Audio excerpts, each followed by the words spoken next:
One, two. One, Ladies two. and gentlemen, welcome back to GsoTv.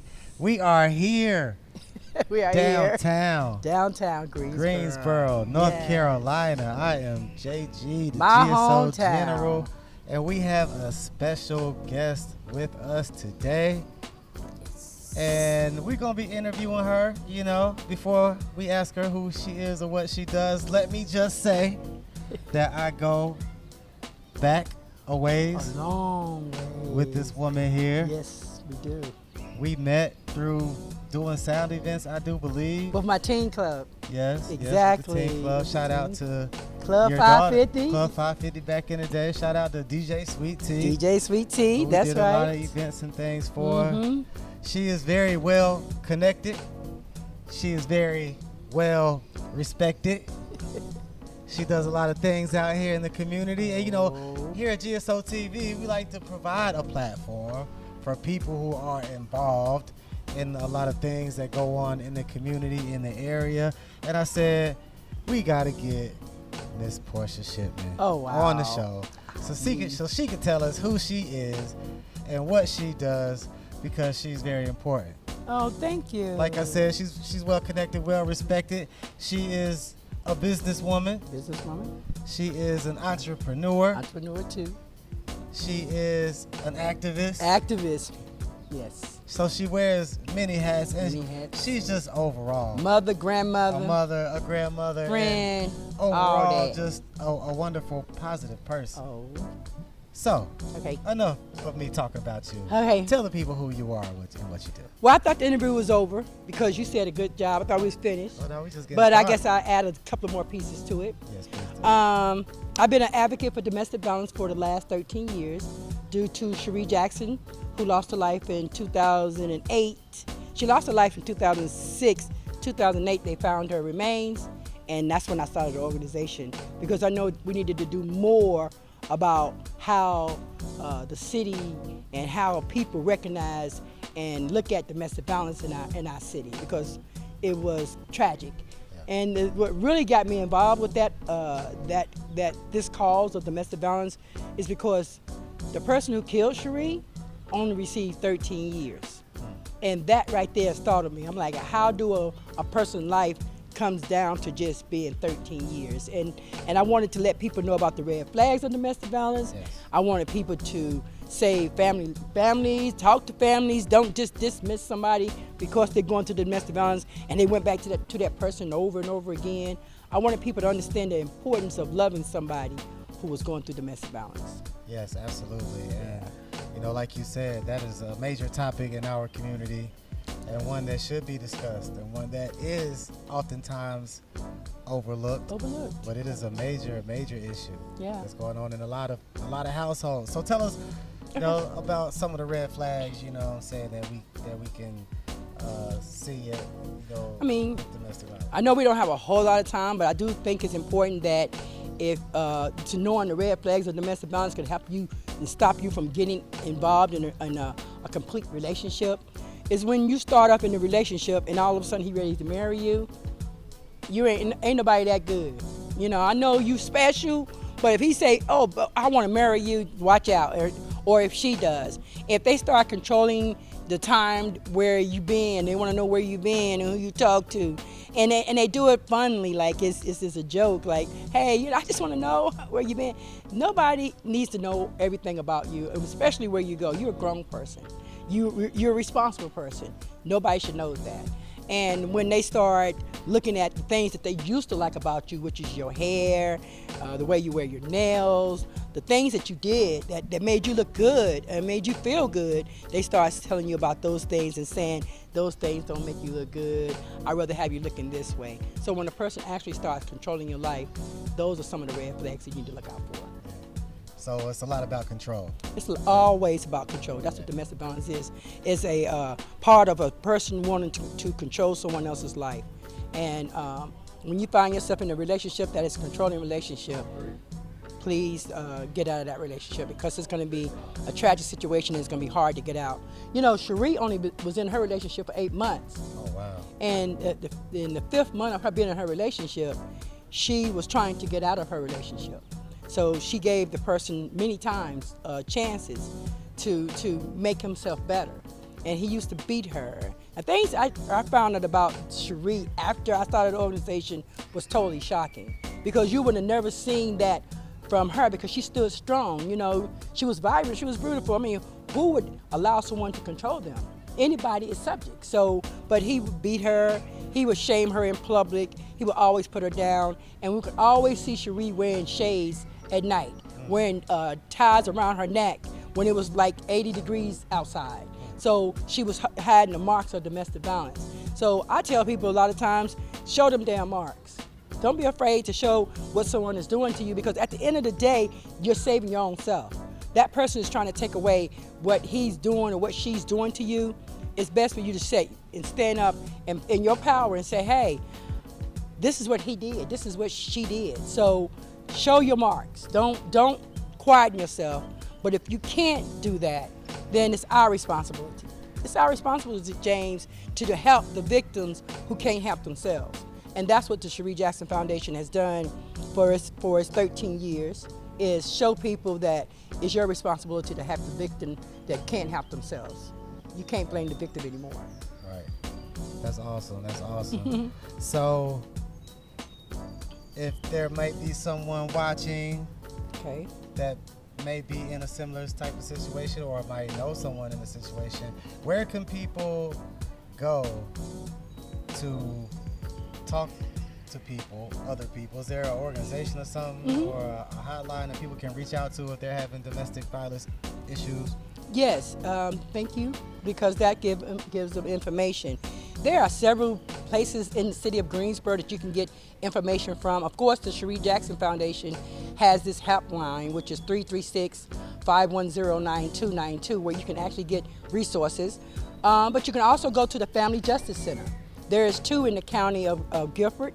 There's one in Greensboro, which is the very first one that started, opened up in 2015, and there's also one in High Point. This is a one-stop shop for domestic violence victims. You go there, you can get your protection order, you can get your counseling services, you can get shelter assistance, you can get services for your children, because sometimes your children are in school, and a lot of times victims don't leave because they don't want to take their kids out of school. But go to the Family Justice Center. That's a one-stop shop. They can help you get all the things that you need to be safe while leaving your relationship. And also, a lot of people don't know about Cone Health. Cone Health has a forensic unit for domestic violence. So this just say you got bruises that they see on you, and the victim is right, and the bruises is right there with you. There's a sign that they give you, and helping you move away from that abuser. Matter of fact, they would tell that abuser to leave the room while they have a conversation with you. And they would take pictures and stuff of you. Even if you don't do anything then, you can come back months later and get that evidence to use against the perpetrator or abuser. So I think there are a lot of places that you can go. Family Service of the Piedmont, which is there for counseling, but there are a lot of places that you can get help, and they can direct you to the shelter assistance that's available in the city of Greensboro. Okay, yeah, glad to hear that. So there is help out here. Yes, it is. You know, you are not alone. No. If you are in a situation, please reach out to these places and these organizations. And you know, it's important because, you know, a healthy community starts at home.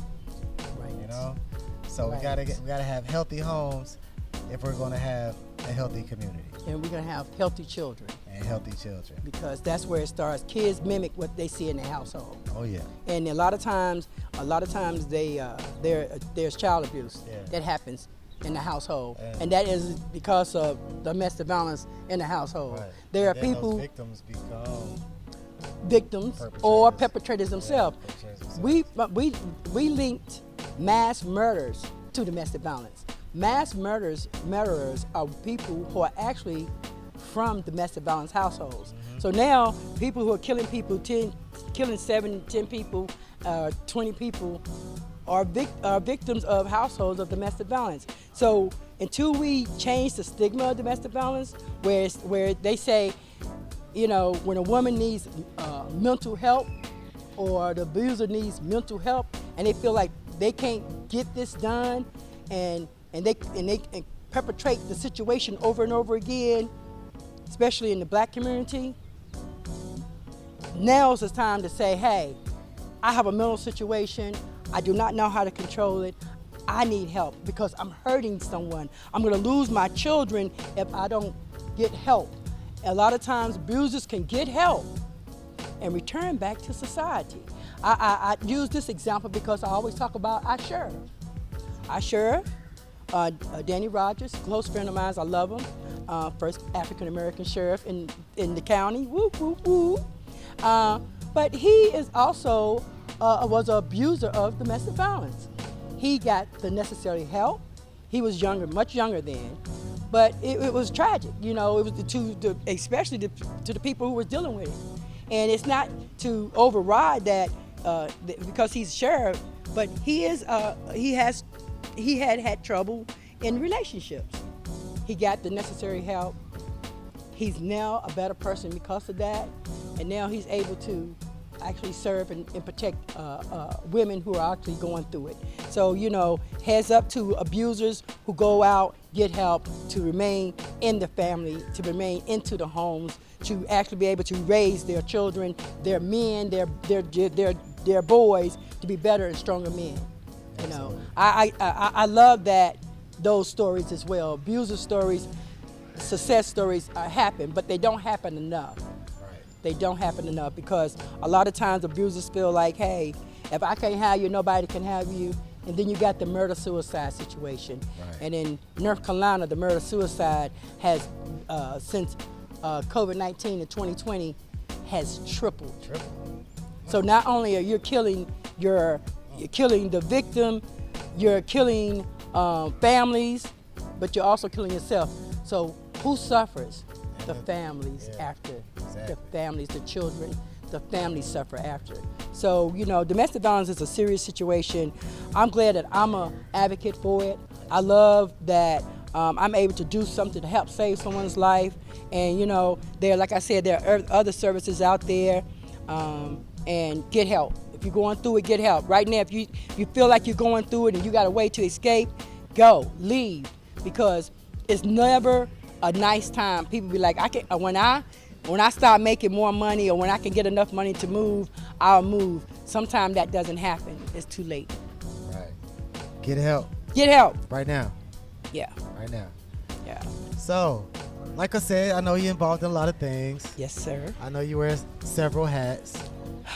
I believe we were on an episode of GsoTv around this time, if I'm not mistaken, last year during the George Floyd protest and demonstration. Oh my God! But we have our own George Floyd here in Greensboro, yes. And I know that you were involved in the situation that was going on with our brother, Mr. Marcus Dion Smith. Yes. We still want justice for Marcus Dion Smith. We want justice for Marcus Smith. Somebody has to answer to what happened to him, because of course, due to mental illness, he may looked at the situation in another way, and I think the police actually went a little bit too far, and I know they did, and they do that often, and it's always a blame excuse that they didn't know how to control somebody who was going through a mental episode. And for those who might not know exactly the situation we're talking about an incident that happened during a jazz festival, I believe. Our brother was having a mental illness breakdown and asked the police for help. Didn't pose any type of threat to anybody that was around. And the Greensboro Police Department put this man in a hog tie, which is illegal. Wow. Which is what they used to shame. Form of torture that they used to use on slaves. Slaves, right. Exactly. And nobody has been held accountable. Nobody has been charged. These police officers, for all I know, are still on the force. So we're still trying to put pressure, on the mayor, on the city. I believe we are starting to make some national headlines. I saw a story on Democracy Now. Shout out to Democracy Now, Andy Goodman. Shout out. So, we got a lot of powerful organizations that's out here marching against what happened to him as well. Right. But until we all really just keep calling, keep marching, because it won't stop until I guess justice is done. And for some reason or another, that's going to be a while, so we're going to be marching forever. I told somebody that if I don't march one more time, I have marched a lifetime. Can anybody else say that? Hey, Can anybody else say that? Hey, I done marched a lifetime before I was 20, before I was 30 or 40 years old. Can anybody say that? It's your responsibility on what goes on in your community. It's your responsibility to get off your comfort zone and start using your voice, using your material, the feet, your TV. Yeah, I mean, if you got to hook up on something that somebody else can use, whatever you got to do is your responsibility to do it. Everybody's responsibility is different. So some people's responsibility is to just pray. So if you're out there and you're praying, it's your responsibility, because prayers do change things. Amen. So, I know you're working on something big. We just previously spoke. Yeah, I am. And you're sort of moving away from some things and going into a different direction. I don't want to go into it. I'm going to let you go into it. So what is in the future for Miss Portia Shipman? Thank you. Well, we found January of this year, Carlo Bennett, the one who killed Cherie, the one who got that unjust sentence of 13 years, got out of prison. Oh. He's living his life. Yes, he's in Durham, North Carolina. He's going up and down the street. He's having cookouts. He's eating fried chicken. He even had a daughter while he was locked up. I found out he has a daughter. So he is actually living his life. When that all came, and it was like, what else do I do? How else can I serve this organization? The struggle is real. Having a nonprofit organization does not mean that you are, even if it's 13 years, that you are successful. It was a strain to do all the work that I did. Every time I think about all the work that I did, I have to sit down and just get my thoughts together. But I decided that in lieu of him getting out in 13 years, it's been a successful way for the organization to make change, to have other organizations that's out there that's helping the victims. I could do more as just PortiaShipman.me. Just PortiaShipman.me. I could take this organization, I could take the story of Cherie, I could take the 3 films that they have out about Cherie, one at TV1, Oxygen Network, ID Discovery, share them all around the world. I could actually show these videos in college campuses, and that's where I'm headed. I'm headed to the campuses. I'm headed to our students. I'm headed to the HBCUs, and helping them figure out why this person in an unhealthy relationship. Because if we can get that, we can stop a lot of deaths from happening, and we can stop a lot of families from breaking up. So that's one thing that I'm going to do. Through this endeavor that I'm having, I'm going to be able to be a voice for the voiceless in a more powerful and strong way. So to say that is to say this. I'm retiring June the 26th, exactly 13 years later after we found Cherie at LeBauer Park downtown, June the 26th, 2021. And I got a whole slew of awesome speakers, people who have helped me throughout the years. Yvonne Johnson, Yvonne Johnson, yeah, I'm flying with the mic. Yvonne Johnson, Nancy Vaughn, who is the mayor now, Yvonne Johnson, our first black mayor, I got to keep saying that, who's now Mayor Pro Tem, who's going to speak, Katherine Johnson from the Family Justice Center, Congressman Mark Walker is going to introduce me. He has been there supporting me for the last 3 years as he flew a flag in my honor, calling me a national hero in 2018. So, I am going to have these speakers to have the community, have people come out and say farewell to the Cherie Jackson Foundation, because I'm actually closing that organization as well. And I'm going to take it with me, and I'm going to use the Paint the City Purple campaign, like I said, to bring more awareness on an international base. Okay. My first quest since you mentioned it, is that I'm going to Africa. Oh, wow. Yes. Come on, put you in my pocket. But I'm actually going to Africa to build the Purple Royalty Bridge so I can take other people with me in the month of June every year, treat them like royalty, show a lot of black people where their roots are, what it is like to really be black.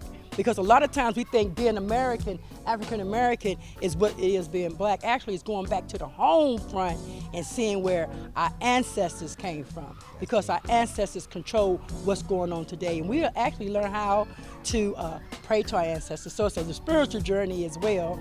Because I went there in 2018 and I actually became initiated as a high priestess. So they call me Queen in Africa. Not only is it my nickname, it's royalty right here. It is actual name that is used. Real royalty right So I'm excited. I'll be going to Africa. More information is coming out about that. I'll be leaving in a few days. I'm very excited and nervous at the same time because I will be taking this journey alone. Unfortunately, my husband is not going to be able to come. But that's fine, and I think it's God's challenge for me. I think it's a challenge because if I can go to Africa and come back, and open up doors and windows for people of color, that's why I'm supposed to go by myself. So, because I tried my best to get someone else to go with me, but with, I don't know, that just didn't happen. So well, I'll tell you what. Next time you go, I'm going. You going with me, James? I'm going. Well, then I'm taking you with me. I might not want to come back. Well, that's what someone told me. They said, you're going to get over there and you're not even going to come back. And I'm like, that's not an option, but wouldn't that be nice? I have grandchildren who would hurt me if I don't come back. But I'm actually taking them with me next year. So it's for youth, it's for adults, it's for anybody that can travel the plane ride, because you're going to be on the plane 12 hours to get to Africa. But if you can do that, I want you to contact me in some kind of way. I'll be back. We'll put the information out there on how you can travel to Africa in 2022. Yeah, we going home. So we're doing Purple in Africa in 2022. It's just begun with me. I'm non-stoppable. Yeah. I'm non-stoppable now. They can't do nothing with me now. That's right. So let's back up. Yes. June 26th. June 26th, retirement celebration. Retirement celebration here. Here, LaBelle Park. Park. And then shortly after that. At 4 o'clock. At 4 o'clock. That's right. Yeah. Be there. Be there. Or be here. Right. Shortly after that, to Africa. No. Going to Africa June the 3rd. I will be back from Africa June the 18th. Oh, so you and leaving I will be soon. I'm getting ready to go. I'm getting ready to go. Yes. So I can have a story. So I can have to tell everybody about my trip in Africa. That would be my grand finale. It's called the International Paint the City Purple Humanitarian Effort in Nigeria, Africa. Okay, I see the city over there. I see the T-shirt over there. Yes, that's the Greensboro. That's the Paint the City Purple T-shirt, and we're gonna retire those shirts. So we're gonna have another shirt coming that we're gonna be displaying at the retirement party that I'm kind of excited about. But there's a lot of good things that's getting ready to happen in my life, and I'm looking forward to it. It's a lot more. What I'm going to be doing with the HBCUs, and then there's a lot of other ways in which I can help. I like to help entrepreneurs. I like to help young black people become entrepreneurs, to be their own boss. So I'll be tapping into all types of things to do that. I'm non-stoppable. Yeah. I told y'all she was involved. She's definitely the plug, and we're just so happy to have spent this time with you and to provide a platform for you to tell the community a little bit about yourself and what's going on. Yes. Well, thank you. I hope that you have safe travels to the motherland. We know you're leaving soon. Can't wait to talk to you when you get back and tell us about your adventures and travels. Yes. I'm sure that you'll have lots to share with us. I want the people to know, if you had a purple shirt that you've gotten from the GsoTv Jackson Foundation in the last 13 years, please, in honor of my retirement, wear it June the 26th. gonna If you have a paint the shirt, city can she just show her a sample? Can she just run right here between us? This is Kashana. Kashana is one of actually she's my personal assistant, and she can actually model that shirt. If you have a Paint the City Purple shirt, please wear that. I got a special surprise for the ones that's gonna be wearing purple t-shirts that day. So please come down June the 26th and say farewell, not forever, to the Cherie Jackson Foundation, but farewell to the beginning of what's getting ready to happen with Portia Shipman. There it is, ladies and gentlemen. We are here once again with Miss Portia Shipman, downtown Greensboro. Yes. LaBelle Park. It's going down. It's going down. On the 26th, Paint the City Purple. Will be purple in the park. And it's going to be lots of fun. So be there. We'll be there. It's going to be a great time. Once again, Miss Portia Shipman, thank you so much. James, I love you. Thank you so much, brother. Keep doing what you're doing. Keep being that black brother in charge, okay? I certainly will. We're going to keep this ball rolling. Yes. GsoTv, we got more coming. Stay tuned. We out.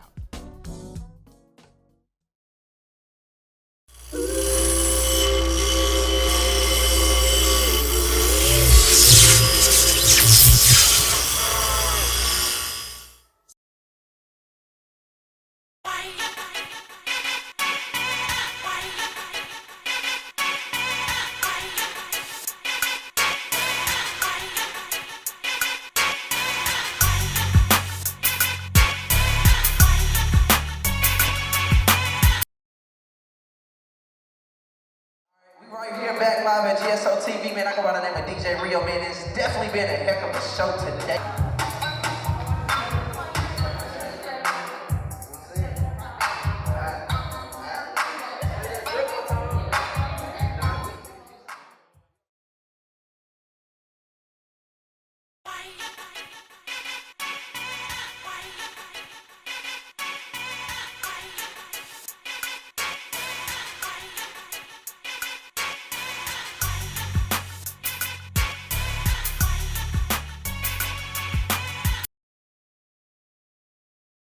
Things that this your Adrian Irish, all with up on the scene crispy and clean. It's your girl Stephanie here at Hard Press Studios. What's good, man? It's your boy DJ Rio, man, and you're now tuned into GsoTv. GsoTv. GsoTv. Make sure you check us out twice a week. Twice a week.